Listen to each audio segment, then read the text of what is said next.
Alors, abonnez-vous massivement et surtout n'oubliez pas de décrocher la cloche de notification pour ne rater aucun de nos programmes. RK Pro TV.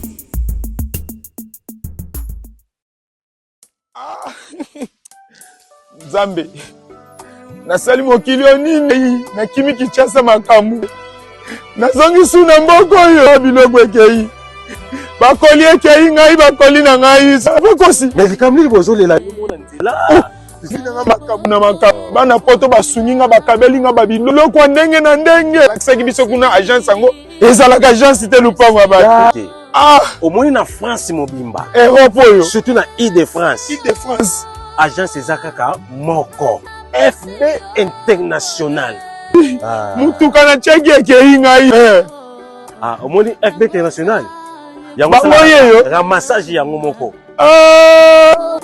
omoni FB International yango FB International eza kaka na Congo Kinshasa kaka te sikoyo ebakisi pe ba voyage ya Angola lelo pe bato bazotia même express awa na France bato bazwi na Angola ebongo mpona biso to pe bayenyoso baza pe na mbongo na FB International transfert ya mbongo pe salamaka soki otie na 12h30 12h31 moto azwi même na Angola soki opesi mbongo awa na France ndeko na zwi a partir ya Angola pene mosala nzambe évangéliste kosi na nina tuna yo ezala moto aza na mutuka ezala moto oyo asombi eloko nyonso oyo aza nango posa danilité ya kanda na kati ya FB International ezala mituka totindaka FB International nandimi nasali erreur kobanda lelo vi na ngai kotinda biloko na Angola na Kinshasa nakobanda kosalela agence FB International epai ya fiston Basende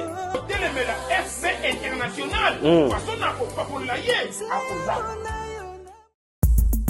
Alors, abonnez-vous massivement et surtout n'oubliez pas de décrocher la cloche de notification pour ne rater aucun de nos programmes. RK Pro TV.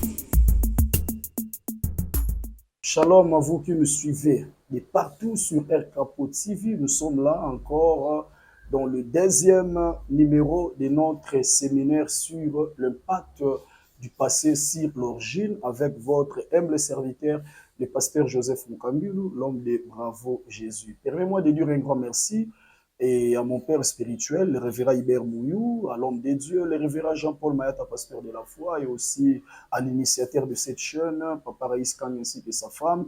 Que mon Dieu vous soit favorable. Demeurez bénis vous tous qui nous suivez de partout, là où vous êtes, vraiment ici en Afrique, en dehors de l'Afrique, ici au Congo, en dehors du Congo, à Kinshasa, en dehors de Kinshasa, recevez mes bénédictions au nom suprême de Jésus. Prions. Papa, nous prions assez que ce moment, tendre Père, que tu l'utilises pour nous bénir, pour nous transformer, pour nous changer, et que ta parole prenne place dans nos vies. Que l'autorité de ta parole apporte la délivrance et le changement. Père, nazana posa o édifier mutu moko nanzela ya message oyo o sauver famille moko nanzela ya message oyo bolamu na yo ezala partage na biso en ce moment au nom de Jésus. Amen. L'impact du passé sur l'origine. L'impact de l'origine sur la destinée. Shalom, vous qui nous suivez de partout. C'est votre frère Joseph Mukambulu. Merci de nous rejoindre encore dans le deuxième numéro de notre séminaire biblique sur l'impact de l'origine sur la destinée. L'impact de l'origine sur la destinée avec votre humble serviteur, l'évangéliste Joseph Mukambulu, l'homme de Bravo Jésus. Permettez-moi de dire un grand merci à mon père spirituel, le révérend Hubert Mouyou, ainsi qu'à l'homme de Dieu, le révérend Jean-Paul Mayata, pasteur de la foi, pourquoi pas, à l'initiateur de cette grande chaîne, Papa Raïskani ainsi que sa femme, Maman Béni. Je salue aussi tous les bans à notre Père qui nous suit de partout, tout le pèlerin de l'église où je dirige, du centre évangélique La Voix de Dieu. Recevez les bénédictions et aussi mes salutations au nom suprême de Jésus. Suivez-moi attentivement. Si vous avez besoin de la prière, n'hésitez pas, veuillez de nous contacter dans notre numéro WhatsApp. Ce que vous allez faire, c'est quoi? Écrivez seulement envoyez seulement les messages. Pasteur Joseph va vous répondre écoute, parce que nous sommes là pour ça, mes bien-aimés dans le Seigneur. Et ce qui est Salemi, qui est aux huit sautés, ne vous découragez pas. Ne vous découragez pas. Peut-être je suis dans la prière, peut-être je fais quelque chose là. Écrivez encore, rappelez encore, nous allons vous aider dans la prière. Que Dieu vous bénisse.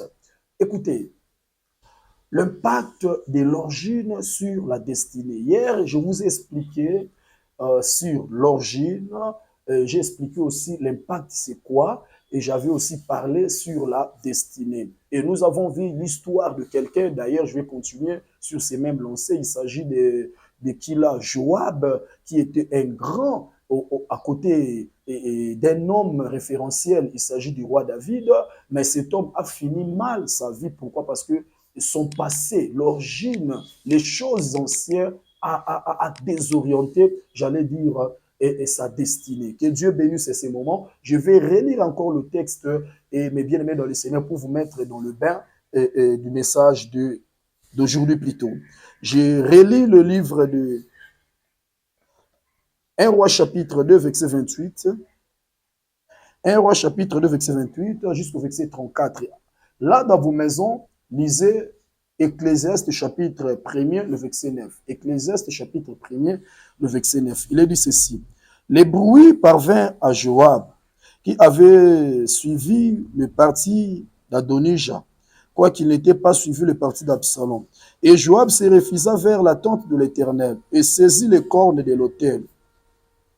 On annonça au roi Salomon que Joab s'était réfugié vers la tente de l'Éternel et qu'il était auprès de l'autel. Et Salomon envoya Benaja, fils de Joajad, en lui disant, va, frappez-les. Benaja arriva à la tente de l'Éternel et dit à Joab, sors, c'est le roi qui l'ordonne.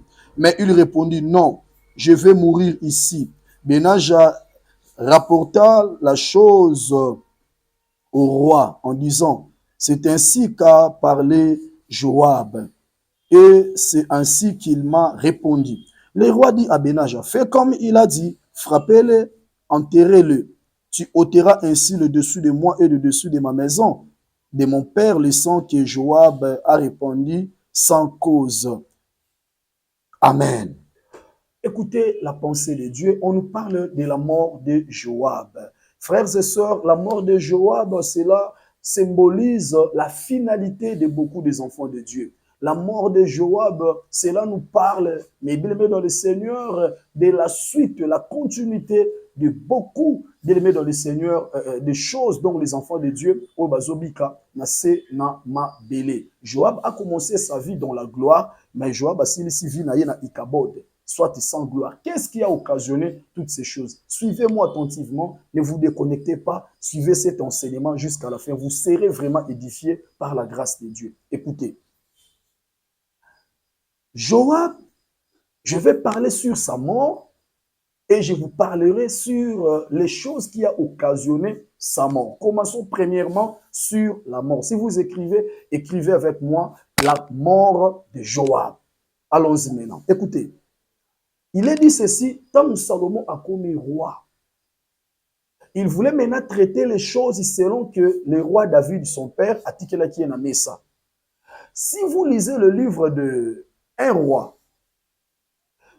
à partir du chapitre 20 jusqu'en bas, vous allez comprendre que parmi les combos, tant que David a dit que Salomon, Mouto Okeba na Salomon, Mouto Okeba na Salomon, Kotika oya vivre été. Atangi pe kombo ya proche collaborateur na ye du nom de Joab. Tant que Salomon a commis roi, a lobby pas ina bato lobby non, bo kendo bengela nga Joab. Joab a yeba ki déjà makambu na ye. Tant wazo pusana a kimi mbangu. Joab a kimi mbangu balandi ake ebonga ya pas Salomon bibolobi ake na tente destination na temple. Tant wake na tabernacle a koti na tente destination ake ko simba corne na hôtel plutôt a simbi corne. Ici je dois vous expliquer sur les tabernacles pendant quelques minutes pour que vous se faire une idée en comprendre que pourquoi Koufa est Sikawana, pourquoi Kende Kosimbe Sikawana. Allons-y avec moi.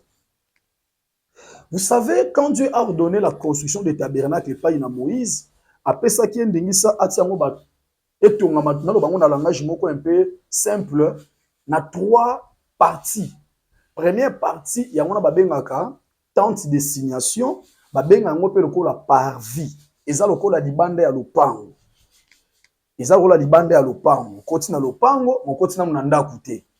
Maintenant ndaku ya tabernacle, tobenga ngo te zaki ndaku ya chambre salon. Ezalaki lieu saint na lieu très saint.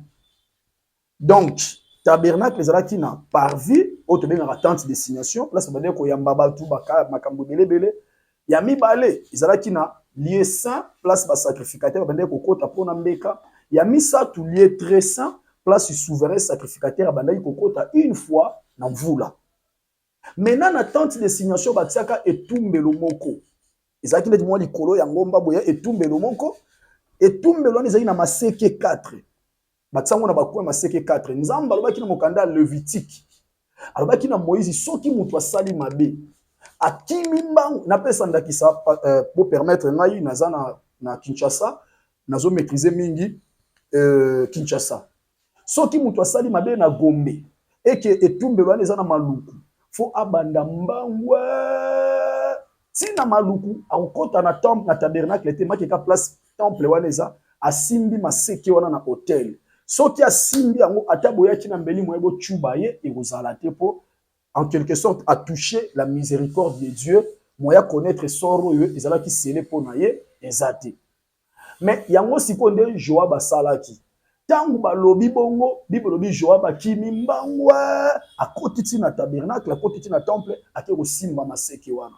Batu bayeba bisie longwa na maseke batini baboma bi na kolongwa te malamu bobomelanga awa. Longwa na mabi na kolongwa te malamu na kufa awa. Longwa malamu na kufa awa. Bazonge pa ya roi. Babi place ake eza place baboma batu te. Pourquoi? Parce que simbi liseke o Moïse alobaki soki mutu simbi yango moya kufa ezate. Salomon lobi tala bokende lokola ye moko lobi akokufa ne sika wana makilani ko epai na ye boboma ye.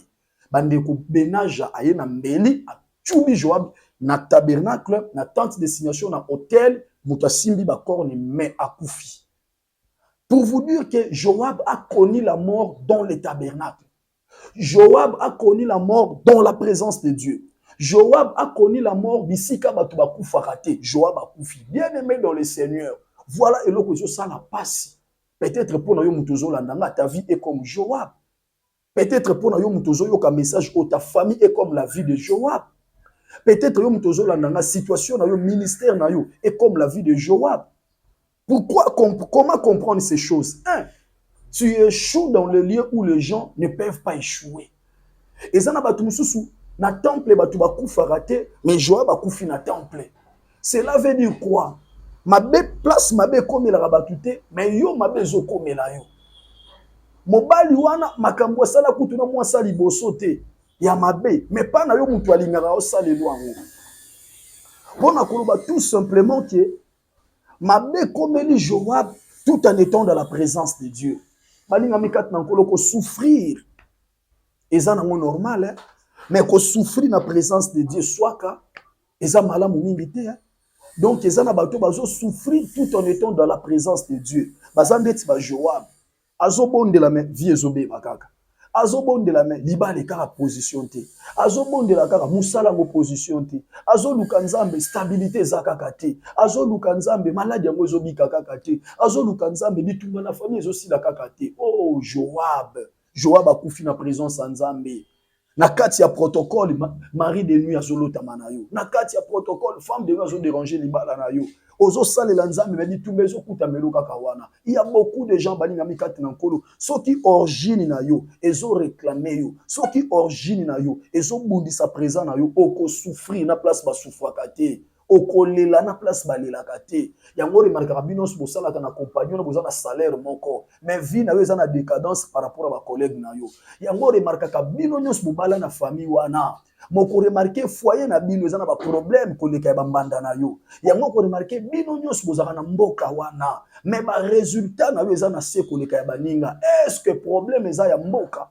Est-ce que problème eza ya musala? Je ne pense pas. Joab okoki kokufa na présence ya nzambe soki okabwani na passé ya mabete. Joab Okoto kufana parler à langue na monoko. Ozo parler à langue. Mais li ba le beba nango 6 mois. Moi ça qui parayote 6 mois. Mobala qui parayote 6 mois. Ba qui parayote nanzela. Tu es dans la présence de Dieu, mais tu es en train d'échouer. Joab a connu la mort dans les tabernacles. Joab on l'a tué dans les tabernacles. Bien aimé dans le Seigneur, toi qui m'écoutes, peut-être ministère na yo, ma projet na yo, ezo kufa mais dans la présence de Dieu. Tu payes ta dîme, tu donnes les aumônes, au sunra borfelin. Vous allez rappeler mutema mawaso ki ozui faut kangisata bilambo sali koli borfelin balata ozwata $50 baba zwata lo sokolia na suka mvula osala kayango. Mais pourquoi tu continues à échouer?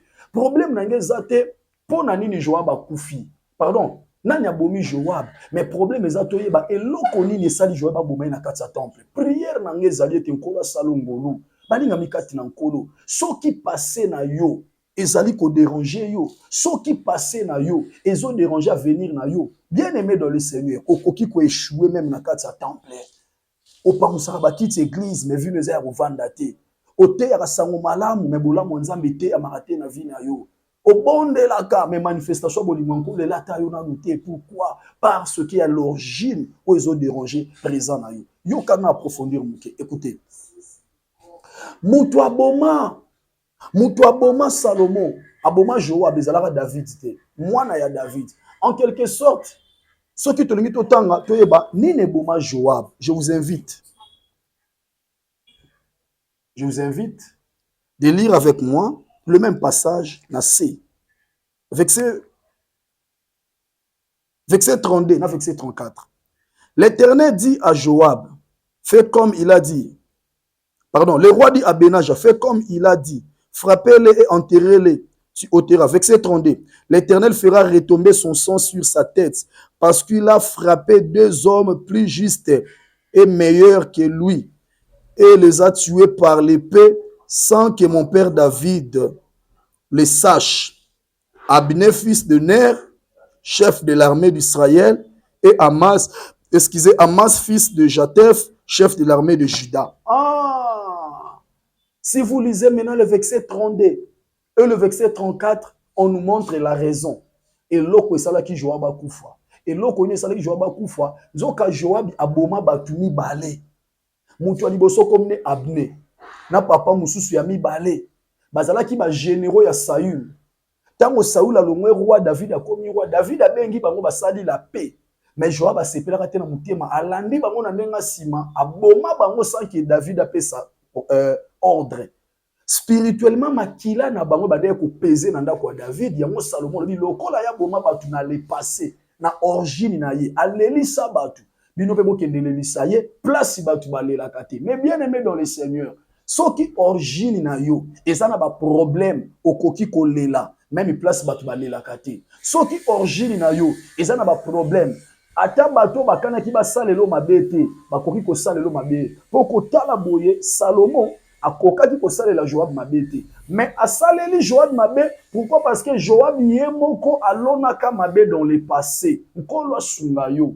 Bien aimé dans le Seigneur, balandaka vie chrétienne na kitete balandaka vie chrétienne na ignorance. Peut-être oza osalela batu mabe na Afrique en Europe plutôt au loin Europe et Afrique. Au salama ben Afrique, au long Afrique au Kenya Europe. Au salama ben à âge à 20 ans, le loco à 40 ans. Est-ce que qu'on changer teinture? Et ça qu'on a marqué à problème on a na vie na yo.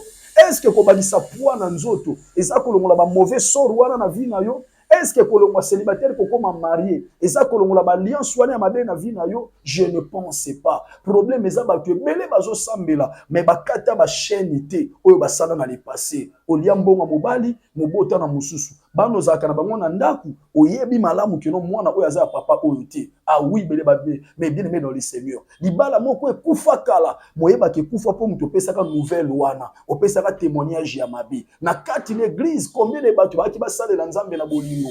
Yo déstabiliser bango. Po beteli bango ba le passer le cas ya ba pasteur ya ba diacre o ba yebate, ba lembi ba pengwa. Mais bien aimé dans le Seigneur, Joab yemoko ami boma kile dans le passé sans le savoir. Joab yemoko ami fongolela ki porte ya liwa na ye sans ki ayeba. Na sengi yo pardon. Mabe oyo zo sala lelo oyebi te soki porte ni ozo fongola ekoko koya na vie na yo ekoko koya na bana na yo to pe na bandeko mususu oyebi te. Voilà pourquoi j'aimerais vous dire nanzela koyoka message oyo, nanzela koyoka enseignement oyo, molimo na nzamba sunga yo, o comprendre, est-ce que yo za reprochable te na le passé na yo? Yo reprochaka papa na bino. Peut-être na le passé ozo kango sala insecte, obima na papa na yo. Peut-être na le passé ozawa, obima na noko, obima na cousin. Omona bolumbu baboti na yo, peut-être ozawa, omona bolumbu baboti na yo na le passé na yo. Okotanda kwanganga. Si kaka kozoba argument, papa nga na linga ite ba memenga. Non, problème ezate nanya memaki nga. Problème eza contact yo na salaki. Okutu na makile tangaki na ngote to peseka mbongo te. Problème eza wana te. Okotanda kwanganga, okota botel longola bazemi. Tu es comme Joab, mais bien aimé dans le Seigneur. Passer ya mutu koki ko bebisa avenir na ye. Tika na peso lisese oyo, na pesa ngo sui na zote ya bana ekodimi. Eza na batmo bakende komela na mboka bapaya. Bazui buatu. Bakie komela na mboka bapaya. Bameli masanga, bameli. Et comme vers 0h, 1h, balingi bazonga na mboka na bango. Balaki baninga na bango bakoti na buatu. Babandi ko luka. Buatu ezo ko avancer te. Baluki ezo ko basali be fort tout. Bande ko tongo etandeli bango wana. Tango tongo etandeli bango ba se rendre compte R nini 5h30. 5h30 batala nzoka singa ezalaki.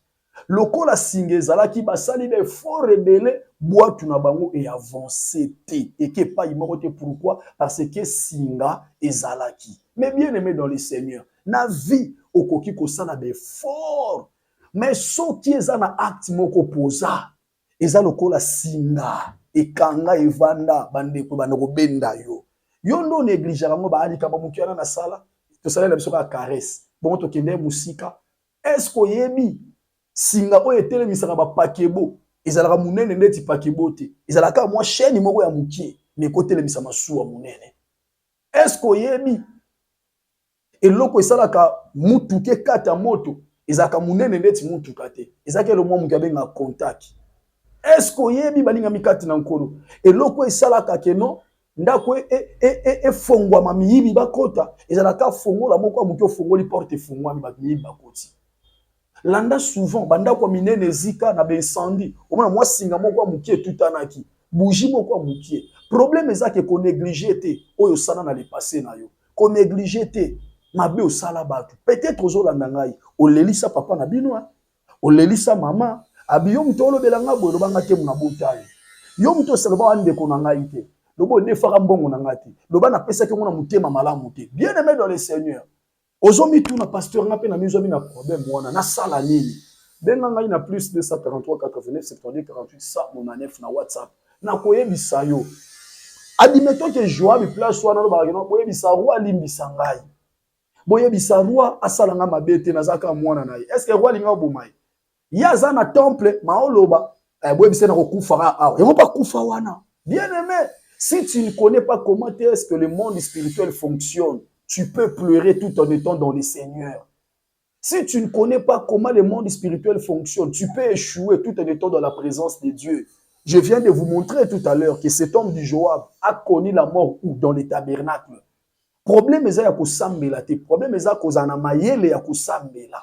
Problème eza koluka nzambe te kozana mayele ya koluka nzambe. Est-ce que tu connais que David et loko salaka différence na yena Saül? Saül ayebaki nzambe, David pa yebaka nzambe. Mais pourquoi David alonga Goliath et Saül alonga ete? Parce que David ayebaki ko salela komwa nzambe, Saül ayebaki ko salela komwa nzambe te. Que Dieu te délivre na ignorance ozanango. Pendant que nazoki abanda ko se rappeler na le passé na yo, olelisa nani? Na le passé na yo ozokisa motema nani? Bato musu baloba kombo noti lelo ba avoyager mais mwana te mambo asalanga asalaka bien po baboyana asalaka bien po akenda asalaka bien po na boye. Est-ce que bato wana na vino bazate? Que Dieu te fasse grâce. Voilà pourquoi dans mokanda na Genèse chapitre 1er verset 15. Genèse chapitre 1er pardon, chapitre 15, verset 1er. Genèse chapitre 15, verset 1er. Nzamba azobisa Abraham. Alors dit Abraham, marche devant moi, mais sois intégré. Talaka Abraham abandi na Nzambe na Genèse chapitre 12. Cet homme a fait beaucoup d'années avec le Seigneur, mais Dieu lui reproche. Il dit Abraham, marche devant moi et sois intégré. Dieu te demande quelque chose. Je sais que tu es fort en prière, que tu es forte na domaine ya na libéralité, que tu es fort na ko servir Nzambe. Yo suko koti na internet, obondelaka na groupe oyo, na pasteur oyo. Là, tu n'es pas réprochable. Mais là où Dieu te reproche, peut-être ezali intégrité. Là où Dieu te reproche, comment ba problème nous y a les passos réglango bien té, ba bondela pona yo to confessa to sala ki udam té, o senga pardon té, ezana ba tozo ki sa Joab, que Dieu te fasse grâce. Le lozo là, mais avoye banzambe, o sala makamso ba basala kate, est-ce qu'on yebi? Oh my God, ça me fait du bien. Yo kane bisayo, le péché n'est pas un arbre stérile. Pasteur Joseph Olobinini, Pasteur Joseph Alobi, le péché n'est pas un arbre stérile. Nabandeli, le péché n'est pas un arbre stérile. Lisumu, ezanzete o ezanga kobota te bota akambuma. Kolwa pambola bino nyonso, oyo bozolanda biso pe bolandi biso, na deuxième numéro ya émission oyo, l'origine qui détruit, l'impact plutôt de l'origine sur la destinée. Lelo toye koli kotalisa ke balinga mikati na nkolo ba acte oyo mutu ye moko asala ekoki pe kolelisa ye ya mwana mama linga oyo ekomela bana na yo te, éduquer bana na yo na bonne voie, orienter bana na yo na nzela ya malamu. Pourquoi? Parce que bitumba mingi to bundaka lelo eza ba semence ya bitumba to salaka kala yo trompa bana basi ya batu bibolo celui qui sème le vent il récoltera la tempête. Ya mwana papa tika kolelisa mama. Papa na bandeli koloba tika kolelisa mama. Mama tika kolelisa papa. Bana botika kolelisa baboti. Bandimi botika kopesa ba pasteur mutema pasi. Tika kolelisa mokambio akambara bino. Tu ne sais jamais ce que tu es en train de s'aimer aujourd'hui et ce que ça peut donner pour ta vie na mikolo koya. Nkolo pambola biso. Si vous vous sentez que vous avez besoin de la délivrance, besoin de la prière, n'hésitez pas à contacter le pasteur Joseph. Je dois vous aider dans ce sens-là.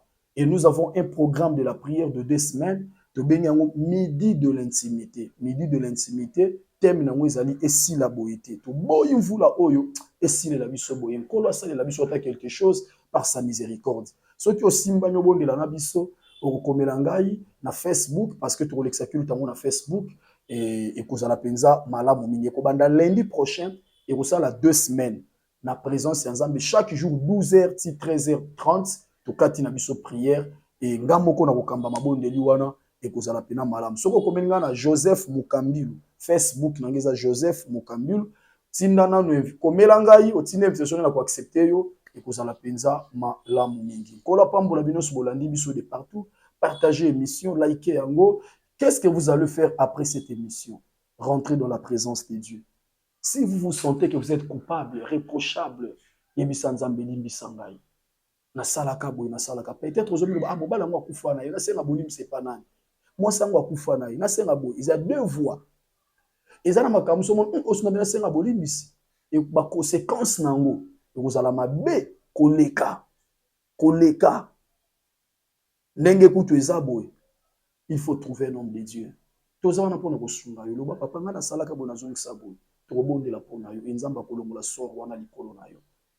Yo moko pe zonga na présence ya Nzambe sengi koloboli mbisi. Loba Nzambe limbisa ngana salaka mona ignorance na yeba kité et Dieu te pardonnera. Beaucoup de gens marchent sous la malédiction. Pourquoi? À mon anédité à papa, à mon anédité à maman, peu importe l'occasion, à éviter ceux qui n'ont pas eu l'occasion malade, ils ne savent pas après, à éviter et même les malédictions. Ayiba papa mbongo, a tombolé la papa musapi, a la kisa ya musapi, mingi babunda na baboti na bango, a longo la zemi, a salaka makabodele, bien aimé dans le Seigneur, ce sont des choses qui vous bloquent, Aux obons de la même lili ezali kolo, kilo ezali kolo na yo. Zambaza na posa délivrer yo, nanzela ya séminaire oyo. Pambola ma mutolande biso na bondeli. Kolo merci pour un message qui toko pesa ki biso tika moloma oyo délivrer peuple oyo. Miséricorde na yo triompher na vie bandeko balandi ngai. Na kombo na Yesu Masiya Nazareth ndeto bondeli. Amen. Kolo pambola biso kutani lobby na même chaîne, même heure. Ciao. Abonnez-vous sur RK pour équilibrer votre vie. Un programme consistant pour votre vie chrétienne. Campagne évangélique. Prédication. Prière.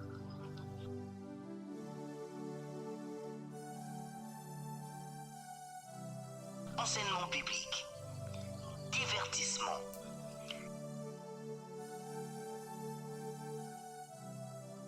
cinéma,